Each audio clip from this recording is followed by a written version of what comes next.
Okay, well, welcome everyone to the July meeting of the Woodside Fire Protection District Board of Directors meeting. Thank you all for being part of this tonight. I want to start with the usual question, whether there's any member of the public present who wishes to make a comment on something that is not on the agenda. Please identify yourself and let us know.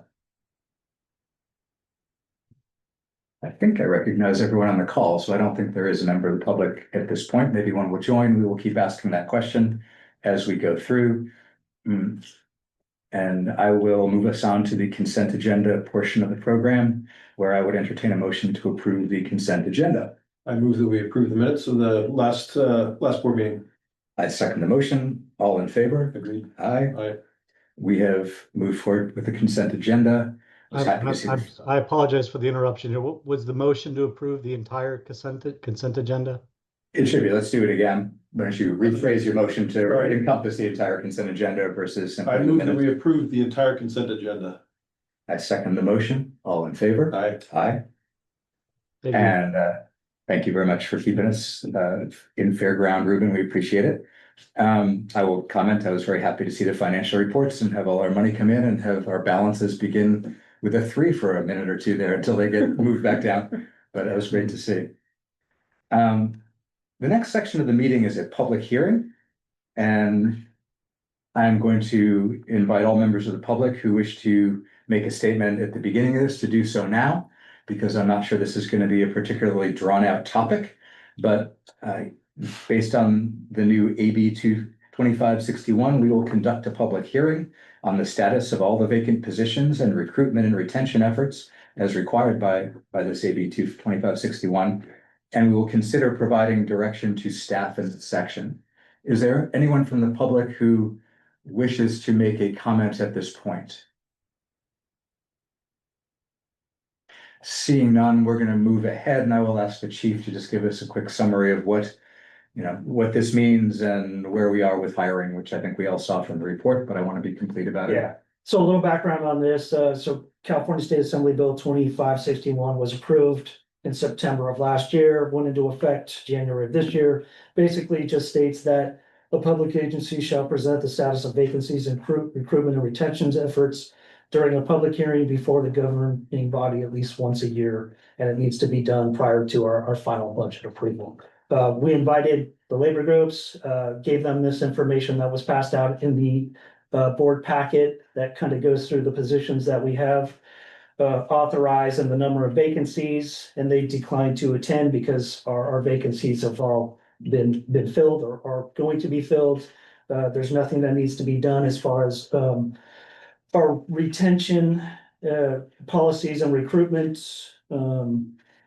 And there was nothing recommended to us by labor or any of the groups. So as far as our job vacancies, those are all been filled. That's why we're having this public hearing now. And that's kind of where we're at. So Okay. it's just a public hearing, and if there's no comment, we could probably move on. Yeah, I assume the point of the new law is to make sure that the public is aware of all the planned hiring and the progress they're on.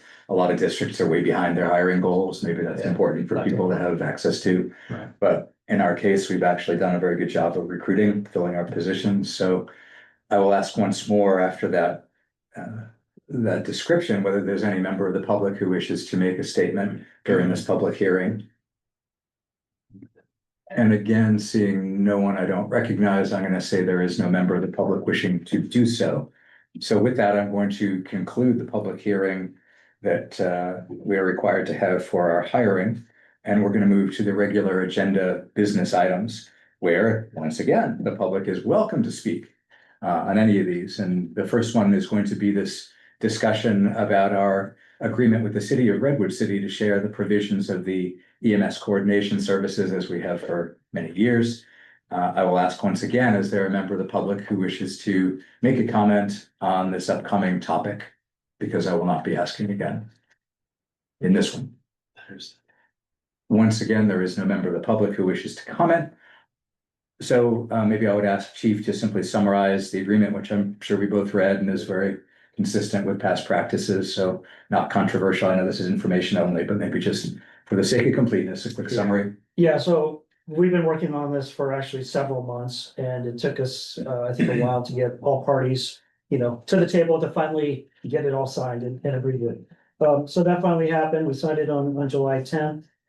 Thank you to all those that gave input. We had input from labor, from the EMS position, from the command staff, just to kind of take this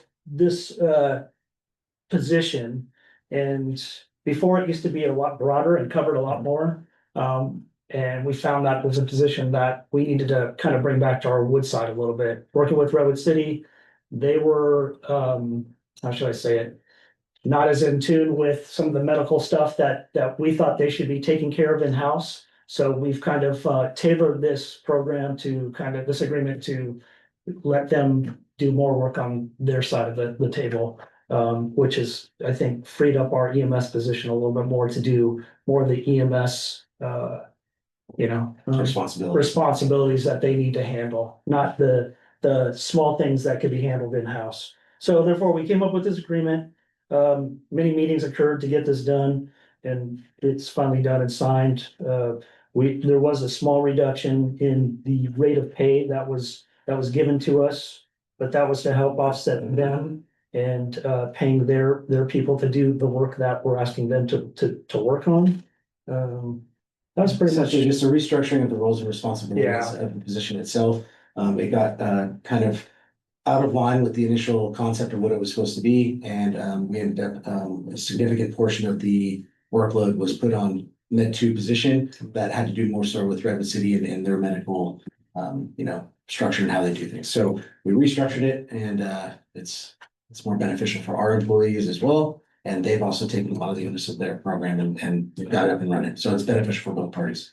And it looks like it's really just a pass through of expense relief they're getting to us for services they're not doing anymore, which is pretty clean. Right. Okay. They pay us on a quarterly installment. Got it. Yeah, so I don't have any further questions. John, do you? No, look very straightforward to me. Yeah. Okay. Well, good work. I'm sorry it took so many meetings, but it's nice to be able to collaborate with other groups around and not do everything ourselves. So that brings us to staff reports. I always am interested with what's going on. I was interested to see the wildland drill that went on for training, especially the scenario that there was a spot fire over in El Mirador, which is a really interesting area. I've hiked and ridden in there a lot, but I always wondered how we'd ever get in there. Well, not get in there, the trails, but there's no water in there except that one PVC pipe they ran from top to bottom for illegal irrigation at one point. So I'm glad to see that there was some work done over there, because that's right in the middle of the district and this big chunk of stuff. Interested in the prevention report as well.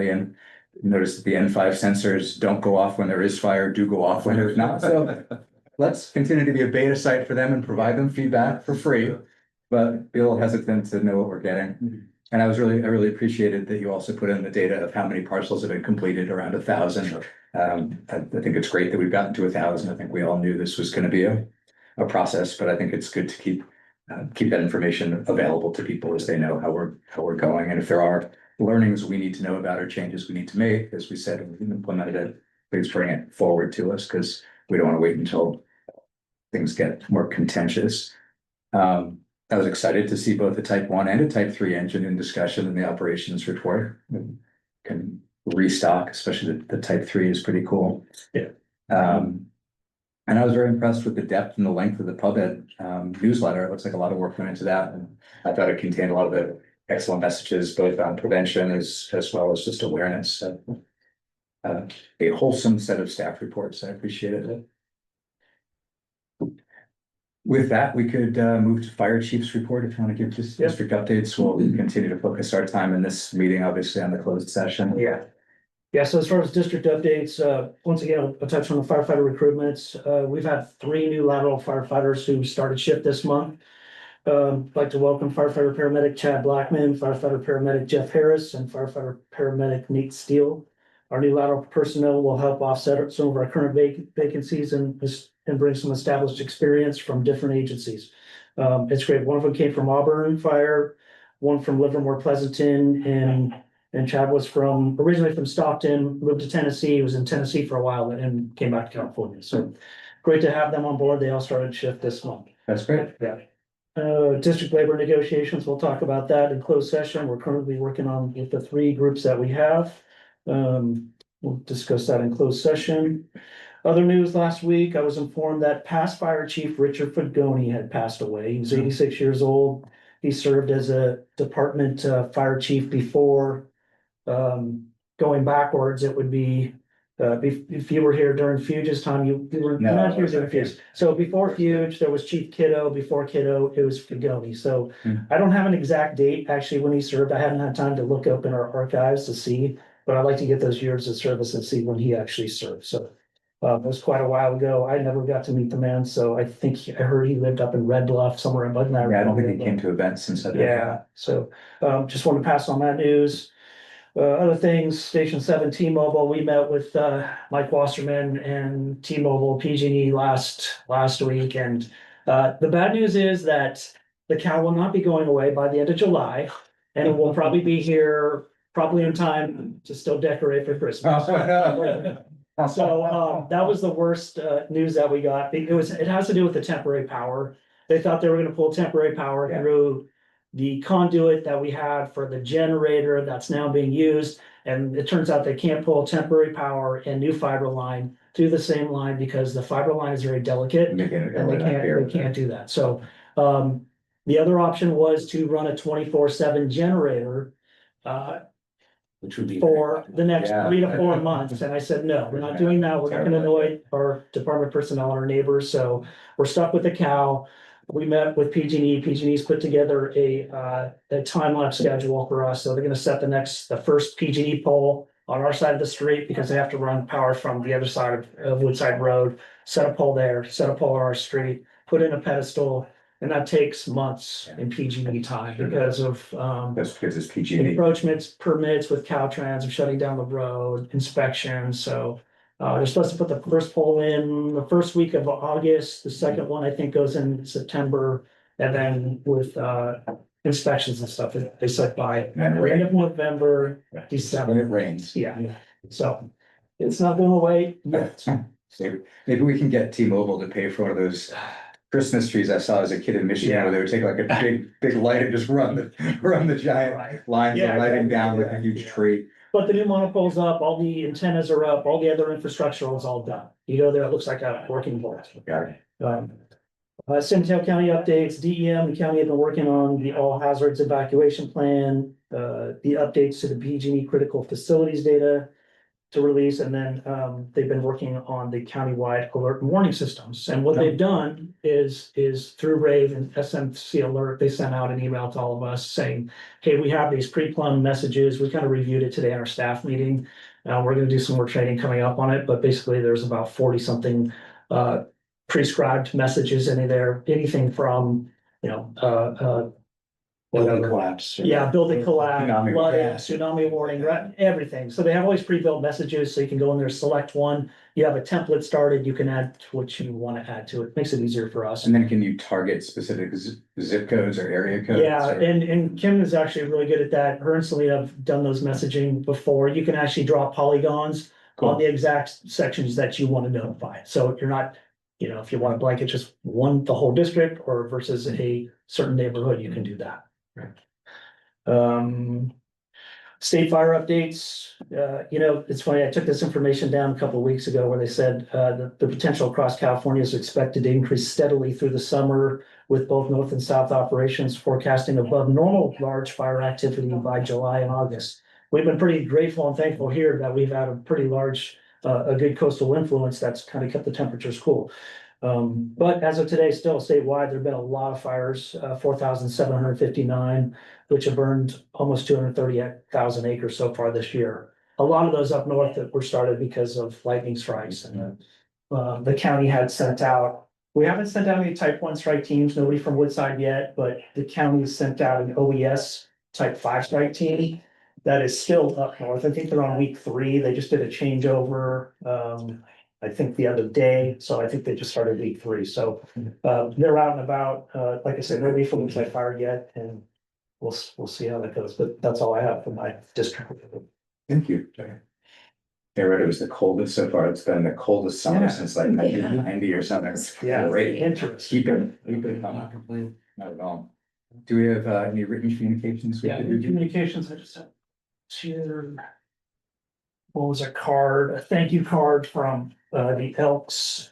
We did a public safety night where we had our members get an award. Like I mentioned that at the last board meeting. That was for a rescue that we had at a fire. And then we had just some notes from a station visit from Woodside Elementary School. Fine artists. all. Yes. Mhm. I loved it when you showed us how the clothes worked. It's great. I love the goodie bags. You're a very honest person. The clothes work. Very good. Okay, well, on that high note, then I think it's time to call to a close the regular session. I'm going to introduce the closed session and describe it.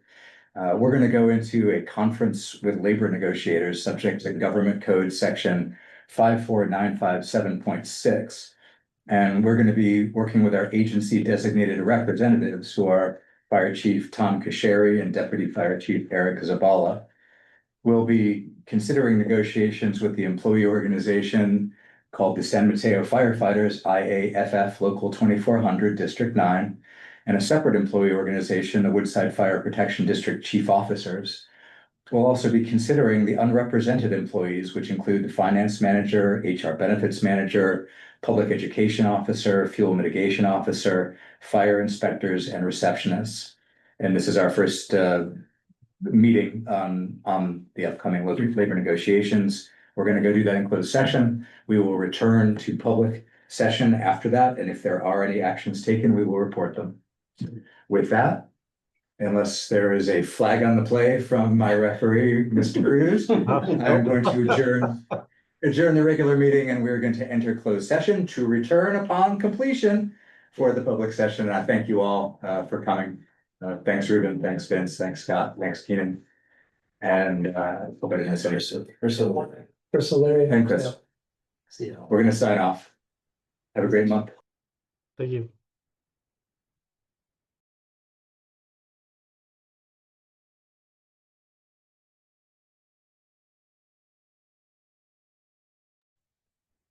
Okay, everyone, thank you very much. We just concluded our closed session at about 8:09 p.m., where we discussed various aspects of labor negotiations.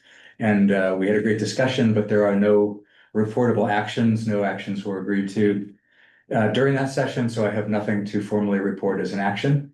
And with that, I'm going to conclude the July meeting of the Woodside Fire Protection District. Thank you all for your attention. We'll be back next month working on the budget and our other matters. Thank you very much. Great.